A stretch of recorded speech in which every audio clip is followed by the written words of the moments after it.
तो कीर्तन प्रारंभे जार कथा बार बार मने पड़े जाए सेई जुगावतार श्री श्री रामकृष्ण परमहंसदेवेर कथा। ओई विवेक अनेक कथार अनेक दोष, एकटू भेबे चिंते कथा कोस। भाबली अनेक बोललाम सबकिछु ठीक हलो, किन्तु ना रे ना, जे जत बेशी कथा बोले तार कथार मध्य ततई भूल भ्रांति हय। भक्तमंडली एवं मायेरा नय नय करे 2-2.5 घंटा बकबो, भूल आमादेरই হবে, হওয়াটা স্বাভাবিক। তবে যদি কোনো ভুল ভ্রান্তি করে থাকি অবশ্যই ক্ষমা করবেন না, সামনে আসবেন, বলবেন উত্তমবাবু এটা ভুল হয়ে গেল, এটা এই হবে, এই হওয়া উচিত। জগৎজোড়া পাঠশালার সবার আমি ছাত্র, সবার কাছ থেকে শিখে নিয়ে যাব, শিক্ষার সুযোগ থেকে আমাকে বঞ্চিত করবেন না। নিতাই গৌর হরি বল, হরি বল, হরি বল। মায়েরা এবারে গল্প হয়েছে তো না, শুরু করবো নাকি আর একটু গল্প করার সুযোগ দেবো? এদিকে সব ঠিকঠাক আছে তো মায়েরা? বাস গোরা মোরো গোরা মোরো ও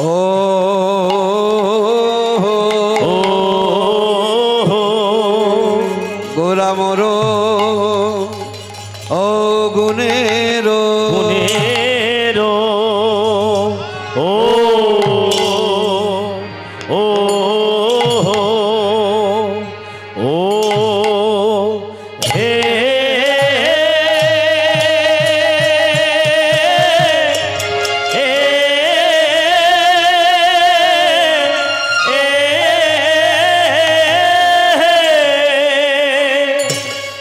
ও গুনেরো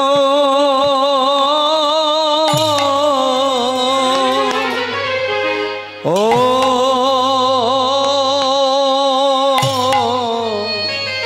ও ও ও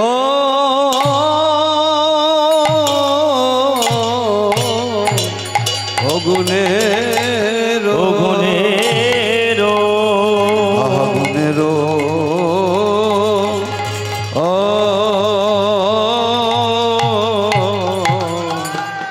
সাগর সাগর আহ মরি মরি আহ মরি মরি ভাব নিধি আমার গৌর গোরা মোরো গোরা মোরো ও গুনেরো ও ও ও হে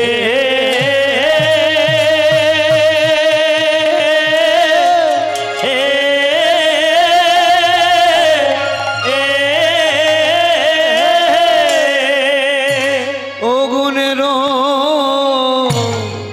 আজি যাই রে প্রেমে প্রেমে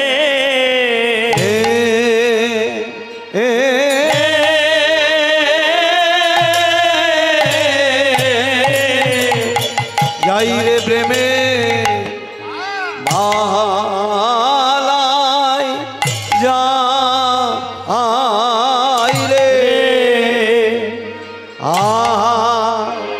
মরি গোলা মনো গুনে মরিয়া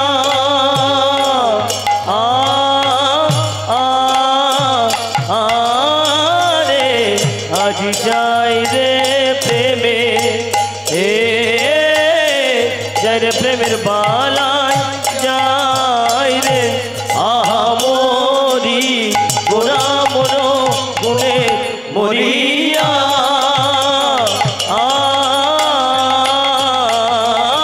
রে আজ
বালাই যায় রে। আরে ও গোরা মোর গুণের সাগর, গোরায় আমার, গোরায় আমার,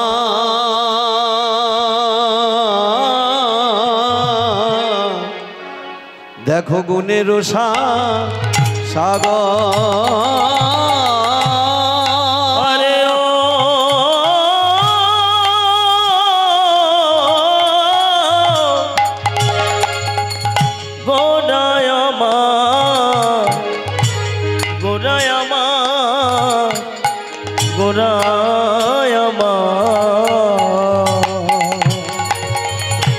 দেখো গুণের সাগর মরি রে,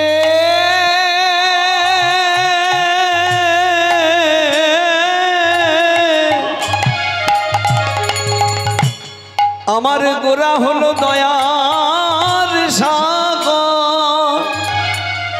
মরি রে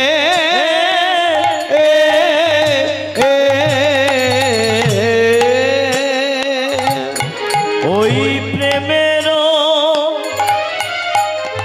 তরঙ্গতায়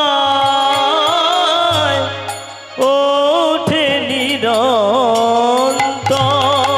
দেখো দেখো প্রেমের তরঙ্গতায় ওঠে নিরন্তর। প্রেমের তরঙ্গতায় ওঠে নিরন্তর। প্রেমে উথলিছে গো, প্রেম উথলিছে গো, প্রেম উথলিছে গো, প্রেম উথলিছে গো, আমার গোরার সর্বাঙ্গ হতে প্রেম উথলিছে গো, আমার গোরার সর্বাঙ্গ হতে প্রেম উথলিছে গো, আমার গোরার সর্বাঙ্গ হতে প্রেম উথলিছে গো, আমার গোরার সর্বাঙ্গ হতে প্রেম উথলিছে গো।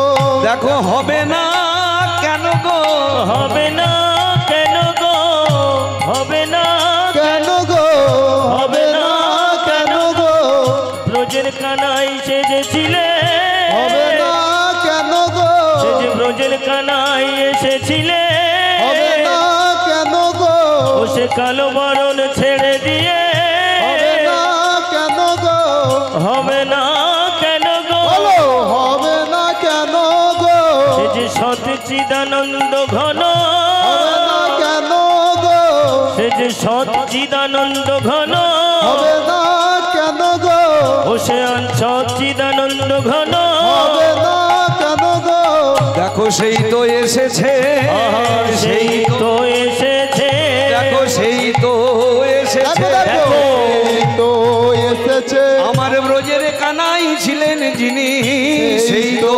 এসেছে, আমার ব্রজের কানাই ছিলেন যিনি, সেই তো এসেছে, আমার ব্রজের কানাই ছিলেন যিনি, সেই তো এসেছে, আমার ব্রজের কানাই ছিলেন যিনি, সেই তো এসেছে, তার বাঁকা ভাব লুকাইয়ে সেই তো এসেছে, ও তার বাঁকা ভাব লুকায়ে, সেই তো এসেছে, ও তার কালো বরণ ছেড়ে দিয়ে সেই তো এসেছে, ও তার কালো বরণ ছেড়ে দিয়ে, তো এসেছে, সে যে আনন্দের মূরতি, সে যে আনন্দের মূরতি, আনন্দের মূরতি, সে যে আনন্দের মূরতি, যে উজ্জ্বল রসের নির্যাস রতি, আনন্দের মূরতি, সে যে উজ্জ্বল রসের নির্যাস রতি, আনন্দের মূরতি, সে যে উজ্জ্বল রসের নির্যাস রতি, আনন্দের মূরতি, সে যে উজ্জ্বল রসের নির্যাস রতি, আনন্দের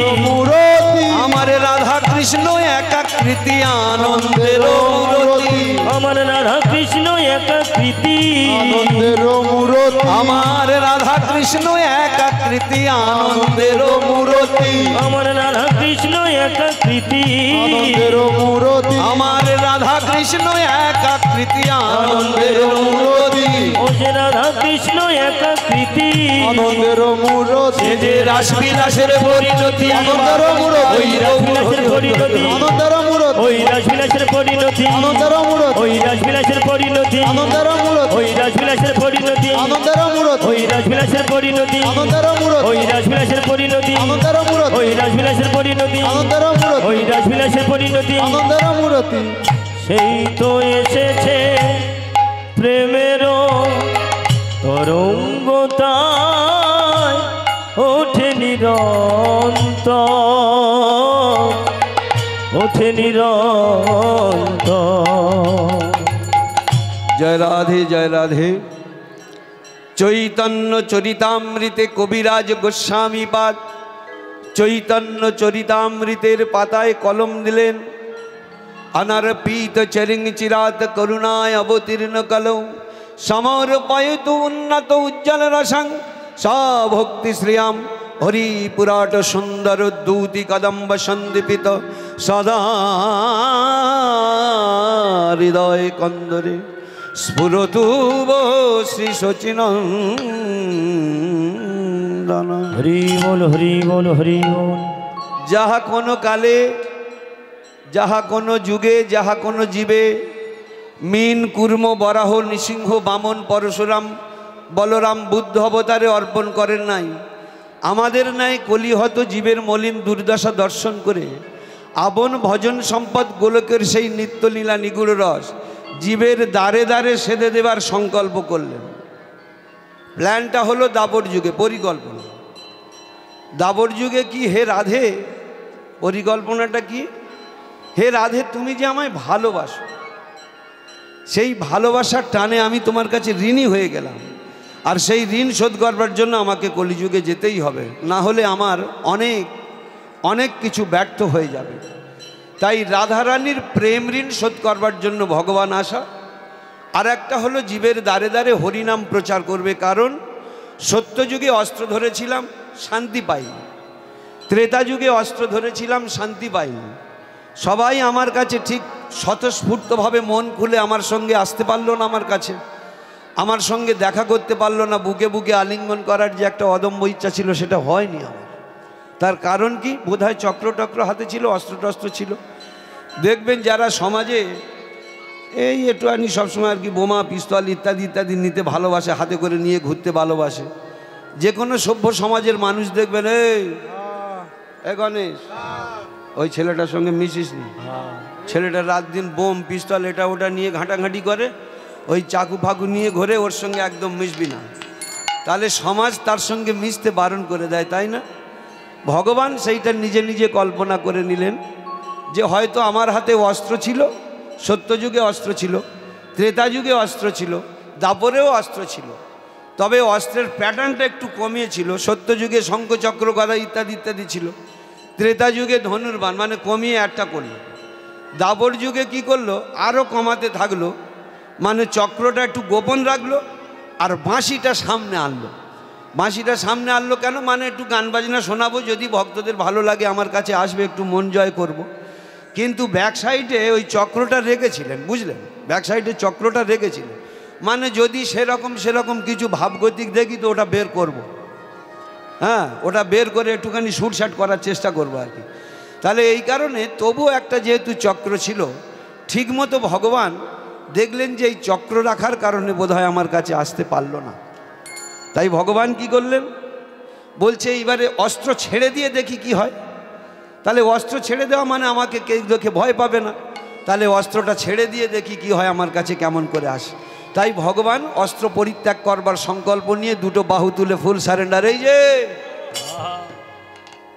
ও গঙ্গার মা, ও গণেশের বাবা, এই দেখো তোমাদের সামনে এসেছি, হাতে আর কিচ্ছু নেই, দেখো শূন্য হাতে এসেছি। তবে শুধু শূন্য হাতে আসেনি, কাঙাল ভিখারি, আমার তোমাদের কাছে আর কিচ্ছু নেই, অস্ত্র নেই, ভয় পাওয়ার কোনো কারণ নেই, আমার কাছে এসো, আমি তোমাদের বুকে পেতে চাই। তিনটে যুগে এলাম কিন্তু পাইনি, তোমরা স্বতঃস্ফূর্তভাবে আসতে পারোনি।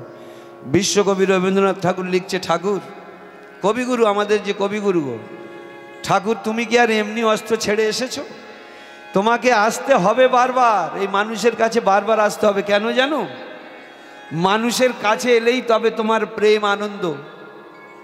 এই যে আপনাদের মাঝখানে সবাই এলাম, যতটা মন ভরে উঠছে, সব পরিচিত মুখগুলো দেখা পড়ছে, কেউ দাঁত ভাঙাচ্ছে, কেউ চোখ ভাঙাচ্ছে, কি সুন্দর ভালো লাগছে আমার। কেউ আমার দেখে হাসছে, তাই না? ভালো লাগছে। তাহলে এতক্ষণ যখন বাসায় ছিলাম এইটা কিন্তু ভালো লাগেনি, একা একা ছিলাম কীরকম। তাহলে ভগবানের আনন্দ প্রেম এইগুলো নিতে গেলে কিন্তু মানুষের মাঝে আসতে হবে। তাই রবীন্দ্রনাথ ঠাকুর লিখছেন, তাই তোমার আনন্দ আমার পর, তুমি তাই এসেছো নিচে, আমায় নইলে ত্রিভুবনেশ্বর, তোমার প্রেম হতো যে মিছে। তাই তোমার আনন্দ আমার পর, তুমি তাই এসেছো নিচে, আমায় নইলে ত্রিভুবনেশ্বর, তোমার প্রেম হতো যে মিছে। তাই তোমার আনন্দ আমার পর, তুমি তাই এসেছো নিচে, আমায় নইলে ত্রিভুবনেশ্বর, তোমার প্রেম হতো যে মিছে। তাই তোমার আনন্দ আমার পর, তুমি তাই এসেছো নিচে, আমায় নইলে ত্রিভুবনেশ্বর, তোমার প্রেম হতো যে মিছে। তাই তোমার আনন্দ আমার পর, তুমি তাই এসেছো নিচে। আমায় নিয়ে মেলেছো এই মেলা, আমার হিয়ায় চলছে রসের খেলা। আমায় নিয়ে মেলেছো এই মেলা, আমার হিয়ায় চলছে রসের খেলা। আমায় নিয়ে মেলেছো এই মেলা, আমার হিয়ায় চলছে রসের খেলা। আমায় নিয়ে মেলেছো এই মেলা, আমার হিয়ায় চলছে রসের খেলা। বলছে আমায় নিয়ে তুমি এই মেলা মেলেছো, আমায় নিয়ে খেলা খেলছো। আমায় নিয়ে মেলেছো এই মেলা, আমার হিয়ায় চলছে রসের খেলা। আমায় নিয়ে মেলেছো এই মেলা, আমার হিয়ায় চলছে রসের খেলা। মোর জীবনের বিচিত্র রূপ ধরি, তোমার ইচ্ছা তরঙ্গিছে। তাই তোমার আনন্দ আমার পর, তুমি তাই এসেছো নিচে, আমায় নইলে ত্রিভুবনেশ্বর, তোমার প্রেম হতো যে মিছে। তাই তোমার আনন্দ আমার পর, তুমি তাই এসেছো নিচে, আমায় নইলে ত্রিভুবনেশ্বর, তোমার প্রেম হতো যে মিছে। তাই তোমার আনন্দ আমার পর, তুমি তাই এসেছো নিচে। হে ঠাকুর, এই আমাদের মতো প্রত্যেকটা মানুষ, প্রত্যেকটা জীব সংসারকে নিয়ে তুমি মেলা মেলেছো, তুমি খেলা খেলতে চাইছো। তাহলে তুমি যখন খেলতে চাইছো, তাহলে খেলতে গিয়ে খেলোয়াড়ের মাঝখানে তো তোমাকে আসতে হবে। সে হতে পারে খারাপ খেলোয়াড়, হতে পারে ভালো খেলোয়াড়। এই মানুষদের মাঝে তোমাকে আসতে হবে, এসে তবে তোমাকে প্রেম নিতে হবে, তোমাকে ভালোবাসা নিতে হবে, তবে তোমাকে আনন্দ নিতে হবে। তাই তুমি যত বড় সুপ্রিম পাওয়ারের হও না কেন, যত বড় ক্ষমতাশালী হও না কেন, আমাদের মাঝে তোমাকে আসতেই হবে। হয়েছে তাই তুমি আসো। তবে ভগবান যখন মাঝে মাঝে আসেন, তিনি আমাদের জন্য একটা উপহার আনেন। কি জানেন? এই জগৎটাকে বললেন, দেখো জগৎজীব, তোমাদের জন্য সাজিয়ে রেখেছি, তোমরা ভোগ করো। জগৎটা সাজিয়ে রেখেছি, ভোগ করো তোমরা। তবে ভোগ থাকলে আবার রোগ হয়। এই যে এক্ষুনি অন্তত 1.5 কিলো ঘুগনি আর 1 কিলো মুড়ি খেয়েছে। এই যে আমাদের এই কেলেটা বসে আছে, দেখতে পাচ্ছেন? তাহলে যে যত খাবে তার তত রোগ বাড়বে। পরের দিন দেখা যাবে ডাক্তারখানায় নিয়ে যেতে হবে, ফিচকিরি মেরে পায়খানা করছে। পরের জিনিস পেলে তো আর শুধু খেলে হবে না। তাহলে যেখানে ভোগ থাকে সেখানে রোগ থাকবে। তাহলে রোগ থাকলে আমাদের রোগের নিরাময় কি দরকার? বলছে সাজিয়ে রেখেছি, ভোগ করো। তাহলে ভগবান কি সাজিয়ে রাখেনি আমাদের একটু বলুন ভক্তমণ্ডলী মায়েরা। যাদের বাড়ি করোনা টরোনা হয়নি তাদের কথা বলছি, যাদের বাড়ি করোনা হয়নি তাদের কথা ছেড়ে দিন, তারা সৌভাগ্যবান। কিন্তু যাদের হয়েছিল দেখবেন হসপিটাল, তবে বড় লোক দেখে দেখে হয়েছে আর কি, যারা বড় লোক না ওদের দেখে হয়েছে। দেখবেন যারা এই জোন খাটে, হাট পরিশ্রম করে, লেবার খাটে, এদের বাড়িতে একটা হতে দেখিনি। বিশেষ করে আমিও তো গ্রামের ছেলের বাবা, এইটুকুনি গেলে দুর্গাপুরে বাড়ি আমার, তা আমি তো গ্রামের ছেলে, শহরের নয়। আমি দেখেছি একটা গরিব মানুষকে কোনোদিন করোনা স্পর্শ করতে পারেনি। যত বড় লোকগুলো হয়েছে সব কটা হাসপাতালে ভর্তি হয়েছে, 8 লাখ 10 লাখ টাকা কন্ট্যাক্ট করে 2 দিন পরে পরে একটা করে অক্সিজেন সিলিন্ডার নিতে হয়েছে, যার মূল্য 18,000 20,000 টাকা ব্ল্যাকে কিনতে হয়েছে। তাহলে ভক্তমণ্ডলী মায়েরা 2 দিন পর পর 18,000 20,000 টাকার অক্সিজেন নিতে হয়েছে। এইবারে বলুন আপনি আমি জন্মের ক্ষণ থেকে মৃত্যুর আগের ক্ষণ পর্যন্ত পৃথিবী থেকে যে পরিমাণ অক্সিজেন নিচ্ছি, ভগবানের জন্য ক টাকা বিল পেমেন্ট করেছি? একবার বুকে হাত দিয়ে বলতে পারেন ভগবানের জন্য এই যে আনলিমিটেড অক্সিজেন নিচ্ছি, যেদিন থেকে জন্মেছি সেদিন থেকে নিচ্ছি, আর মরবার আগের ক্ষণ পর্যন্ত অক্সিজেন নিচ্ছি, ক টাকা ভগবানকে দিয়েছি? ক টাকা বিল পেমেন্ট করেছি? করিনি। তাহলে ভগবান বলছে তোমাদের জন্যই সাজিয়ে রেখেছি, ভোগ করো। ব্যাস, একটা গেল। দ্বিতীয় কথা দেখুন, আপনার বাড়িতে লাইটটা জ্বলছে সন্ধ্যে 6টা থেকে রাত 12টা পর্যন্ত বা 10টা 11টা পর্যন্ত জ্বলছে। আপনার প্রত্যেক 3 মাসে মাসে বিল আসে কত? ধরে নিন, আমি ধরে নিচ্ছি 2000 2500 যত বেশি পড়ান। কিন্তু 1 মাসে যদি আপনার বাড়িতে 5000 টাকা বিল ঢুকে যায়, সঙ্গে সঙ্গে আপনি কি করেন? ইলেকট্রিক সাপ্লাই অফিসে ছুটে যান, এই বাবু আমার বাড়িতে 5000 টাকা বিল ঢুকেছে কেন? কটকটে গরমের সময় ফ্যান চালিয়েছি, কারেন্ট ফারেন্ট সব চালিয়েছি, আমার বাড়ি 2000 থেকে 2500 বেশি বিল ঢোকেনি, কেন 5000 ঢুকলো? এইবারে বলুন সকাল 6টা থেকে সন্ধ্যে 6টা পর্যন্ত এই যে লাইট নিচ্ছেন, ভগবান লাইট খাটিয়ে দিয়েছে, এই লাইটটা আপনি নিচ্ছেন, ক টাকা বিল পেমেন্ট করেছেন? ধান সেদ্ধ করে নিচ্ছেন, শুকিয়ে নিচ্ছেন, কাপড় শুকিয়ে নিচ্ছেন, কত চাষবাস করে নিচ্ছেন, সব তো করে নিচ্ছেন। ভগবানকে ক টাকা বিল পেমেন্ট করেছেন? ক টাকা করেছি? আমরা করিনি। তাহলে ভগবান আনলিমিটেডভাবে ভোগ করতে দিয়েছে, তোমরা ভোগ করো। তবে ভোগ থাকলে সেখানে রোগও আসে। এই রোগ সারাবার জন্য এই অত্যন্ত যন্ত্রণা তোমরা পাচ্ছ, এই রোগকে নিরাময় করবার জন্য আমি তোমাদের কাছে মাঝে মাঝে মাঝে মাঝে একবার করে আসি। সেই সময় কি ভোগের জিনিস সাজিয়ে রেখেছি, শুধু রোগ থেকে নিরাময় করবার জিনিস তোমাদের কাছে এনেছি।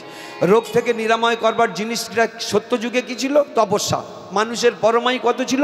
1 লক্ষ বছর। ত্রেতা যুগে মানুষের সিস্টেমটা চেঞ্জ করে দিলেন। কি হলো? ত্রেতা যুগে মানুষের পরমায়ু হলো 10,000, একটা শূন্য কেটে গেল, 10,000 বছর পরমায়ু। এই 10,000 বছর পরমায়ু নিয়ে তখনকার মানুষদের রোগ সারাবার উপায় কি রাখলো? যাগযজ্ঞ। তারপরে দেখুন দাপর যুগ আসলো। দাপর যুগে মানুষের পরমায়ু কত হলো? আর একটা শূন্য কেটে গেল, 1000 বছর। এই 1000 বছর পরমায়ু নিয়ে ভগবান দেখলেন যে তোমাদের জন্য রোগ থেকে মুক্তি পাওয়ার উপায় কি? একটাই জিনিস রইল, সেটা হচ্ছে মন সংযম করে পূজা অর্চনা করা। ব্যাস, এবারে গেল। তারপরে এবার কলিতে আসলো। কলিতে মানুষের পরমায়ু কত হলো? আরও একটা শূন্য কমে গেল। শূন্য কমে গিয়ে সেটা হলো কত? মাত্র 100 বছর পরমায়ু। 100 বছর পরমায়ুর মধ্যে এমনি তো আলস্য তো ভাবে কেটে যাচ্ছে, এদিক সেদিক করে 20, 25, 30 বছর আলস্যতা। ওই যে বাবার খাচ্ছে, বাবা চাকরি করে, তো বাবা তো মুঠো মুঠো টাকা ইনকাম করছে। আমি এখন খেয়ে ঘুরে বেড়াই না, পরে যা হবার বাবা ব্যাংক ব্যালেন্স করে রাখবে, ভোগ করবো। এখন এই করতে করতে 30টা বছর ঘুমিয়ে কেটে গেল, কোনো চেষ্টা নেই, কোনো চরিত্র নেই। তাদের কথা বলছি যারা এই কাজের কাজে, এই পথের পথিক। তাহলে অলস্যতা করে কাটিয়ে গেল, বাদ বাকি থাকবে হয়তো। সবাই তো আর 100 বছর ঠিকছে না। এই তো কদিন আগে আমাদের ওখানে একটা 25 বছরের ছেলে মাত্র কিলো 27 ধান নিয়ে মেশিনে ভাঙাতে যাচ্ছে, বোধহয় 500 মিটার গেলে মেশিনটা যেতে যেতে পায়ে হোঁচট লেগে পড়ে গেল। একটা কেমন করে উঠলো, ডাক্তারখানায় নিয়ে যাচ্ছে, সঙ্গে সঙ্গে অটো করে নিয়ে যাচ্ছে, যেতে যেতে মাঝপথে ফিনিশিং হয়ে গেল। ডাক্তারবাবুর কাছে নিয়ে গেল, বলল এ তো 20 মিনিট আগে তো মারা গেছে। তো তাহলে স্ট্রোক হয়েছে, বুঝলেন, ব্রেন স্ট্রোক হয়ে মারা গেছে সঙ্গে সঙ্গে। তাহলে যে আমরা এখনও 100 বছর পর্যন্ত লাস্টিং করবো এরকম কোনো গ্যারান্টি নেই। এই স্বল্প পরমায়ু নিয়ে তোমরা কি করে 1 লক্ষ বছরের তপস্যা করবে? কি করে তোমরা 10,000 বছরের যাগযজ্ঞ করবে? সে পয়সা নেই। কি করে তোমরা 1000 বছরের মনোসংযম করে তোমরা পূজা অর্চনা করবে? সে মনোসংযম নেই। আবার এই কারণে সব কাটছাট করে বাদ দিয়ে একদম সোজা সাপটা জিনিস আমাদের জন্য কোনো বিধি রাখেনি, কোনো নিয়ম রাখেনি, কিচ্ছু রাখেনি, একদম সোজা সাপটা, খেতে, ঘুমোতে, পায়খানা করতে, প্রস্রাব করতে যে কোনো অবস্থায় নেওয়া যায়। হাতে করো গৃহকাজ, মুখে বলো হরি, অনায়াসে তোরে যাবে ভব সিন্ধু পাড়ি। আর হাতে করো গৃহকাজ, মুখে বলো হরি হরি, অনায়াসে তোরে যাবে ভব সিন্ধু পাড়ি। হাতে করো গৃহকাজ, মুখে বলো হরি, অনায়াসে তোরে যাবে ভব সিন্ধু পাড়ি।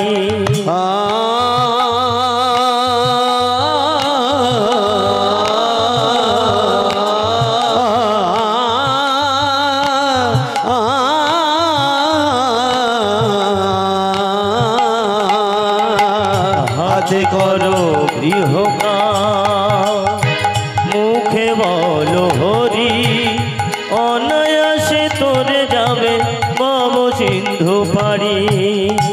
বলছে অনায়াসে তোরে যাবে ভব সিন্ধু পাড়ি, সকল কাজের মাঝে করো, কোনো রকম রেস্ট্রিকশান নেই। বলছে দেখো, যদি মনে হয় যে 24 ঘন্টার মধ্যে তোমরা সারাক্ষণটা ব্যস্ত থাকো, আমার নাম গুণগান করতে পারবো না, তাহলে আমি মনে করব তুমি একবার ডাহা মিথ্যে কথা বলছো, তোমার করার কোনো ইচ্ছা নেই। কী গো মায়ের ভক্তমণ্ডলী, আচ্ছা বলুন, আমরা সকালবেলা ঘুম থেকে উঠে পায়খানাটা তো ঠিক করছি, নাহলে পেটের রোগ হবে, ডাক্তারখানায় ডাক্তার দেখাতে হবে, ওটা ঠিক করছি।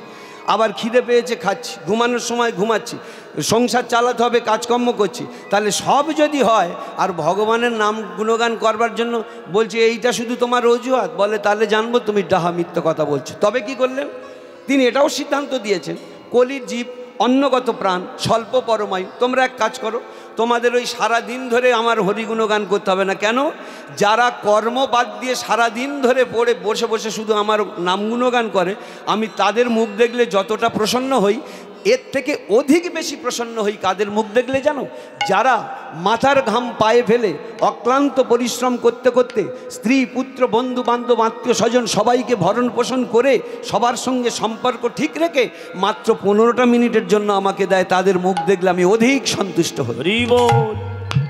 তার প্রমাণ ছিল জনক রাজা। কে কাজ করেনি বলুন? ভগবান কৃষ্ণ। রাজার ছেলে তো একটু বসে বসে খেতে পারিসনি তুই? কোথায় গরু বাছুর চড়ানো কি রাজার ছেলের কাজ? কই আজকে সামান্য একটা পঞ্চায়েতের প্রধান হোক আর পঞ্চায়েতের মেম্বারের ছেলের বলো দেন দেখি, এ বাবা দুটো পান্তা নিয়ে মাঠে দিয়ে তো আমি মেম্বারের ছেলে মাঠে পান্তা নিয়ে যাব। আর ভগবান কৃষ্ণ অনন্ত, মানে সে বিশ্ব ব্রহ্মাণ্ডের মালিক, তাও আবার নন্দ রাজার ছেলে, বলে বাবা এই গরু বাছুর কটা আমাকে দাও, ওই কটা আমি চড়াবো। কেন? জগৎকে শিক্ষা দিচ্ছেন। দেখো জগৎ, কর্ম ভিন্ন কোনো দিন ধর্ম লাভ হয় না, কর্ম ভিন্ন কোনো দিন ধর্ম লাভ হয় না। দেখো আমিও কর্ম করছি, আমার দাদা বলরাম, তারও কাঁধে নাঙল রয়েছে, সেও কর্ষণ করে। জনক রাজা সীতার বাবা হয়েছিল যিনি, ভূমি কর্ষণ করতে করতে করতে তবে তো ওই নাঙলের ফলায় ঠক ঠক করে ঠেকছিল, সেইটা তুলে নিয়ে গিয়ে তো সীতাকে মানুষ করলো, তাই না?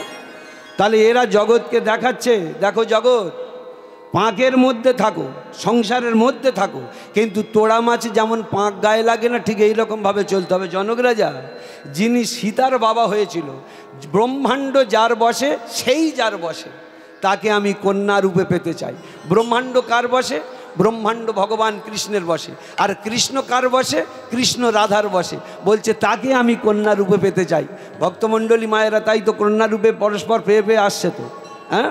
ব্রহ্মাণ্ড নারায়ণের বসে, নারায়ণ কার বসে? লক্ষ্মীর বসে। তাহলে নারায়ণ যদি লক্ষ্মীর বসে হয়, তাহলে সেই লক্ষ্মীকে আমি কন্যা রূপে পেতে চাই, সেটাই তো ঠক ঠক করে। তবে জগৎকে দেখালো, দেখো আমি কাজকর্ম বন্ধ করিনি, তবে ওই যে পাঁকাল তোড়ার মতো হয়ে থাকতে হবে। কীরকম দেখুন, জনক রাজা এখন ওই নিজের বাড়ির উঠোনে আর কি কয়েকজন দেবদাসীকে তাদেরকে সুন্দর করে পরিচর্যা করছে। আর এদিকে ব্যাসদেব বারবার সুখদেবকে বলছে, দেখ বাবা, যদি তুই ব্রহ্মবিদ্যা ব্রহ্মজ্ঞান লাভ করতে চাস, তাহলে কিন্তু তুই এক কাজ কর, একটুখানি ওই আমাদের জনক রাজার কাছে গিয়ে শিক্ষা লাভ করতে পারিস, ভালো শিক্ষা দেবে, আমার থেকেও ভালো শিক্ষা দেবে। বলে বাবা সে কি বলছে? একটা ঘোর সংসারী লোক তোমাকে ব্রহ্মবিদ্যা শিক্ষা দেবে, ধর্ম শিক্ষা দেবে? বলে, আমি বলছি যা না, বাবা মার কথা শোন না, একটু অবমাননা করছিস কেন? ও খোকা এটা করিস নি, ওটা করিস নি, তুমি আমার থেকে বেশি জানো, আমার বন্ধুরা বলেছে। কোন 14 পুরুষের বন্ধু, বাবা মার থেকে কত বড় বন্ধু কে হয় আমার তো জানা নেই। বাবা বলছে, মা বলছে এটা করিস নি, এটা খারাপ কাজ, এতে তোরও সম্মান নষ্ট, আমাদের তুমি চুপ করো, তোমরা বোঝো না, এখনকার দিনের মানুষ হওনি তোমরা, আগেকার দিনের মানুষ। আমাদের বন্ধু বান্ধবরা সবাই এই কথা বলছে, ব্যাস। এই যে বন্ধুর কথা ভালো লাগে কিন্তু বাবা মার কথা ভালো লাগে না। তাই জনক রাজার কথাটা আমার ব্যাসদেবের কথাটা প্রথমে সুখদেব কানে নিচ্ছিল না। আরে বাবা বলছি জান, তুই জানো। তা বলছে ঠিক আছে যাব। বলে যখন কিনা ওই চারিদিকে পাঁচিল দেওয়া রাজপ্রাসাদ, তো সদর দরজা ঢোকার একটা জায়গা রয়েছে, সেখানে কিন্তু ওই একটা দরজাটা খোলা রেখেছেন, বুঝলেন, দরজাটা খোলা রেখেছে। খোলা রেখে আর সুন্দরী সুন্দরী যুবতীদের নগ্না করে তৈলমর্দন করাচ্ছেন জনক রাজা। এ সুখদেব তো সবে একবার মুখি মেরেছে, সর্বনাশ, এই লোকটার কাছে নাকি আমার ব্রহ্মবিদ্যা শিখতে পাঠিয়েছে। যে লোকটা ষোড়শী যুবতীদের নগ্না করে উঠোনের মাঝখানে কীরকম বেহায়া লোক দেখো, দরজা টরজা খুলে রেখে দিয়ে এই নগ্না করে তেল মাখাচ্ছে, যে কেউ তো দেখতে পাবে। এটাই তো কায়দা, এটাই তো কায়দা। হ্যাঁ, বলছে বাড়ির দিকে বদন করে চোখ রেখে তৈলমর্দন করছে, পিছন থেকে কে যাবে দেখতে পাওয়ার কথা নয়। কিন্তু যখন বলছে এ লোকের কাছে আমি বিদ্যা লাভ করবো না বলে সবে চলে যাচ্ছে, এমন সময় ওই তৈলমর্দন করতে করতে পিছন থেকে মানে একটা আওয়াজ দিল, কি, এ বাবা সুখদেব, এখানে এসো, তোমার বাবা ব্রহ্মবিদ্যা লাভ করতে পারে।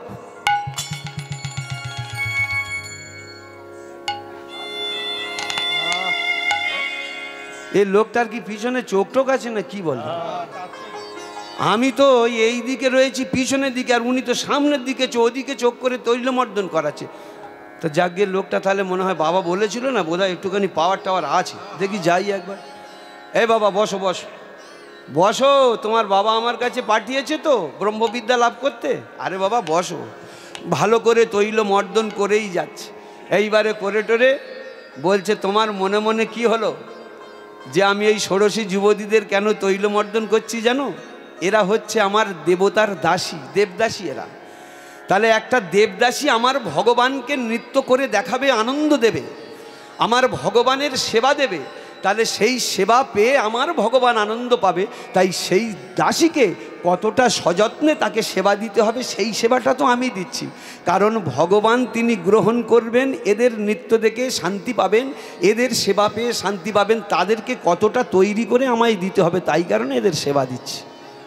তা যাকে বসো, দিন কত আমার বাড়ি বিশ্রাম করো, খাও দাও, আমার কীরকম লাগে দেখে শুনে তারপরে তুমি আমার কাছে ব্রহ্মবিদ্যা যদি মনে হয় নেবে, না হলে নিতে হবে না। তা দিন সাতেক বেশ তার চালচলন দেখেছে, দেখে বলছে, মহর্ষি আপনার কাছে আমি ব্রহ্মবিদ্যা লাভ করব। বলে লাভ তো করবে, তার আগে একটা কথা দিতে হবে, তুমি আমার রাজত্বটা পরিদর্শন করে আসবে।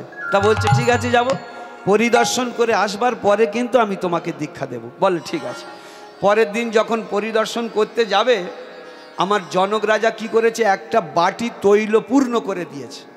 মানে এক ফোঁটা যদি দেওয়া হয় সেটাও পর্যন্ত পড়ে যাবে, এক ফোঁটা যদি আর এক্সট্রা দেওয়া হয় সেটাও পড়ে যাবে। তা বলছে তুমি এক কাজ করো, এই তৈলের বাটিটা কিন্তু হাতে ধরে থাকবে, আর এই অবস্থায় তুমি পরিদর্শনটা করবে। যদি এই পরিদর্শন করাকালীন যদি এক ফোঁটা তৈল বাটি থেকে পড়ে যায়, তাহলে জেনে রাখবে তুমি সহস্র ব্রহ্ম হত্যার পাপের পাপী হতে হবে তোমার। ব্যাস। বলে ঠিক আছে তাই হবে, আর কি করব। বলে এইবারে সেই তৈলপূর্ণ বাটি নিয়ে আর হাঁটতে হাঁটতে যাচ্ছে।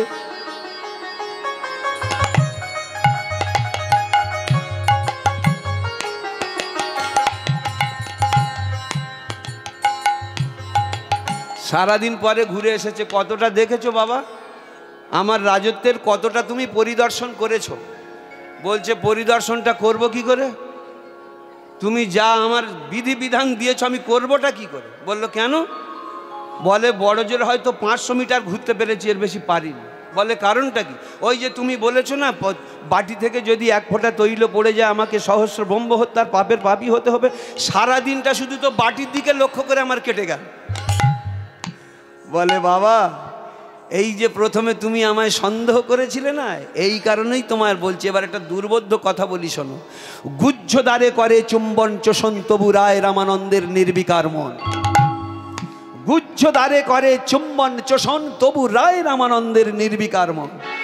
এটাই তো তুমি সাধু মহারাজদের বা সাধারণ ভক্ত যারা সংসারে থেকেও তাদের মহত্ব বুঝতে পারোনি। তোমার একটা অহংকার ছিল, তুমি ব্যাসদেব পুত্র সুখদেব, এই কারণে আমার কাছে তুমি বিদ্যালাভ করতে অপছন্দ করেছিলে। তোমার বাবার কাছে বলে, বাপরে বাপ, আমার বাবা যে এইটা বলেছে এ লোক জানলো কি করে। এটাই হয়, সাধু মহাত্মারা এটাই জানে, তারা অন্তরের কথা বুঝতে পারে। ব্যাপারটা বুঝতে পেরেছেন? এইবারে হয়েছে কি, বলছে ঠিক এইভাবে যদি তোমরা হরিনাম করতে পারো তবে তোমাদের হবে। তোমরা 24 ঘন্টার মধ্যে 23 ঘন্টা 45 মিনিট সংসারের কাজে লাগাও, কোনো অসুবিধে নেই। স্ত্রী পুত্র বন্ধু বান্ধব আত্মীয় স্বজন কাজকর্ম করো, সবার সঙ্গে সম্পর্ক রাখো, কিন্তু 15টা মিনিট তো আমাকে দিতে পারো। যদি বলো উত্তমবাবু আমরা ঠিক টাইম পেয়ে উঠি না, কেন টাইমটা পেয়ে উঠি না? কীরকম? আমি সকাল 6টায় বের হই, রাত 10টায় বাড়ি ফিরি, সারাদিন হাড় ভাঙা পরিশ্রম করি, পরিশ্রম করে যেই বাড়িতে ঢুকলাম দুটো খেয়ে দে আর শরীর টানে না, এইবারে আমি শুয়ে পড়ি, ফের আমার সকাল 6টায় বেরিয়ে যেতে হবে। আমি কখন হরিনামটা করব বলো? আমি আপনাকে বলছি টাইম বের করে নেওয়া যাবে। কীরকম দেখবেন, এই যে ভরা শীত গেল বলুন আর বর্ষা গেল বলুন আর গরম বলুন, মানুষ যদি 6টা থেকে বিছানা ছাড়ে 5টায় কিন্তু ঘুম ভেঙে যায়, তাই না? 5টায় ঘুম ভেঙে যায়। এই যে 1 ঘন্টা বাকি থাকে, এই 1 ঘন্টাটা কি ঘুমও হয় না আর উঠতেও পারছে না, কারণ এখন পরিষ্কার হয়নি আকাশটা, মানে একটু অন্ধকার অন্ধকার ভাব রয়েছে। এই 1 ঘন্টার মধ্যে 45 মিনিট তোমরা আলস্যতা কাটিয়ে দাও। 15 মিনিট, এই 15 মিনিট ওই যেমনভাবে খাটের উপর আছো ওই খাটেই বসে পড়ো। তোমাদের জন্য এক্সট্রা অন্য কিছু করতে হবে না। কি, আমার ভালো করে বসন ছেড়ে আসতে হবে, স্নান করে আসতে হবে, তবে ভগবানের সেবা করতে পারবো না, এরকম কোনো ব্যাপার না। তাহলে কি করতে হবে? তোমাকে ওই বসনেই বসে পড়ো। আর তোমার বাড়িতে সোনার ঠাকুর নেই, দরকার নেই, রূপোর ঠাকুর নেই, দরকার নেই, পিতলের ঠাকুর নেই, দরকার নেই। তুমি গরিব মানুষ, কিন্তু তোমার বাড়িতে একটা দেয়ালে ছবি টাঙানো আছে না, যেটা তুমি মুদিখানার দোকানে হালখাতা করেছিলে, 50 টাকা শোধ করেছিলে, একটা ঠাকুরের ক্যালেন্ডার দিয়েছে, ওই ক্যালেন্ডারটার তো ঝোলানো আছে, ওর দিকে চেয়ে থাকো। তাহলে কি হবে? নয়নে নয়নে বান বরিশনে তাহাতে জন্মাবে পহেশ্বই পি, বদনে বদনে বাক্য আলাপনে তাহাতে জন্মাবে রহস্যই রি, আর বক্ষে বক্ষে পরশ করিলে তাহাতে জন্মাবে তহস্যইতি, এর নাম প্রীতি। প্রথমে চেয়ে থাকো, লেখাপড়া জানতে হবে না, বেদ বিদ্যা দুই কিছু নাহি জানো তো, সে যদি গৌরাঙ্গ করে সার, নয়নানন্দ ভনে সেই তো সকলই জানে, সর্বসিদ্ধি করতলে তার। লেখাপড়া জানতে লাগে না। হনুমান কত ডিগ্রি লাভ করেছিল? শুধু প্রেমের জোরে, ভক্তির জোরে। দর্শনধারীও নয়, হনুমানের থেকে স্ট্যান্ডার্ড রূপ, আর হনুমানের মতো স্ট্যান্ডার্ড রূপ কারুর আছে কি গো? অথচ সে ভগবানের চরণতলে বসে আছে, একদম মানে দেখলে তো মানুষ শুধু একবার যদি দাঁতটা বের করে দাঁড়ায় কারুর কাছে, বোঁ বো করে ছুটবে। আর রূপ বলতে, অথচ সেই রূপহীন লোকটা সে কিনা ভগবান রামচন্দ্রের চরণতলে। আবার অনেকে বলবেন, উত্তম বাবু আমি তো শুনেছি, গ্রন্থ দেখেছি, যারা বড় বড় কুলে জন্মেছে, ভট্টাচার্যের কুলে, ব্যানার্জির ঘরে, চক্রবর্তীর ঘরে, তারাই তো ভগবানকে পেয়েছে, কিন্তু আমাদের মতোই সাধারণ মানুষরা তো পায়নি, শূদ্র জাতির মধ্যে। এই সমস্ত কথাগুলো ভুলে যান আজ থেকে। আচ্ছা বলুন তো, স্ট্যান্ডার্ড কুল কি খুব ছিল আমার বিভীষণের? রাক্ষস কুলে জন্মেছে তো, সেই রাক্ষস কুলের বিভীষণ কি করে ভগবানের এত বড় বন্ধু হলো? আচ্ছা ওই যে রুইদাস মুচি ভগবানের এত বড় বন্ধু হলো, সে তো মুচির ঘরে জন্মেছে, তাহলে সে এত বড় ভগবানের বন্ধু হলো কি করে? এসব লাগে না। তাই বলছে, নয়নে নয়নে বান বরিশনে তাহাতে জন্মায় পহেশ্বই পি, বদনে বদনে বাক্য আলাপনে তাহাতে জন্মায় রহস্যই রি, আর বক্ষে বক্ষে বরস করিলে তাহাতে জন্মায় তহস্যইতি। এই 15টা মিনিট আমাকে দাও, 15টা মিনিট। এই জায়গাও বিশ্বকবি রবীন্দ্রনাথ ঠাকুরের কলম। আমার যে সব দিতে হবে সে তো আমি জানি, আমার যত বিত্ত প্রভু, আমার যত বাণী, সব দিতে হবে, সব দিতে হবে। আমার যে সব দিতে হবে সে তো আমি জানি, আমার যত বিত্ত প্রভু, আমার যত বাণী, সব দিতে হবে। সব দিতে হবে। আমার যে সব দিতে হবে সে তো আমি জানি। আমার যত বিত্ত প্রভু, আমার যত বাণী, সব দিতে হবে, সব দিতে